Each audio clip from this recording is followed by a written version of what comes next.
श्री स्वामी समर्थ.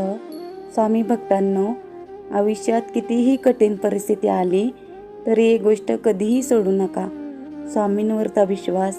आजचे हे 10 सुविचार मी तुम्हाला सांगणार आहे. कदाचित तुमच्या आयुष्याकडे पाहण्याचा दृष्टिकोनच बदलून टाकतील. शेवटपर्यंत नक्की ऐका. जिथे तुमची आशा संपते तिथून स्वामींच्या कृपेची सुरुवात होते. फक्त विश्वास सोडू नका. परिस्थिती कितीही कठीण असो, स्वामींचं मनात नाव असेल तर मन कधीच हारत नाही. उशीर होतोय म्हणून स्वामी विसरले असे समजू नका.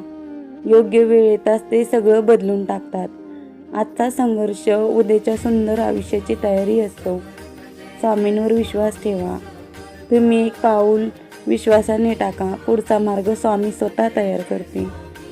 ज्याला जगाने अशक्य म्हटलं ते शक्य करण्याची ताकद स्वामींच्या कृपेत असते. मन शांत ठेवा. प्रत्येक प्रश्नाचं उत्तर लगेच मिळत नाही, पण स्वामींच्या वेळेला मिळालेले उत्तर आयुष्य बदलते. तुमची मेहनत आणि स्वामींची कृपा एकत्र आली की नशिबाला ही दिशा बदलावी लागते. कितीही वेळा पडला तरी पुन्हा उभे राहा, कारण स्वामींचा हात डोक्यावर असेल तर पराभव शेवट नसतो. विश्वास जिवंत ठेवा. आजची अडचण उद्या तुमच्या आयुष्यातील सर्वात मोठी शिकवण बनेल. श्री स्वामी समर्थ. जय जय स्वामी समर्थ.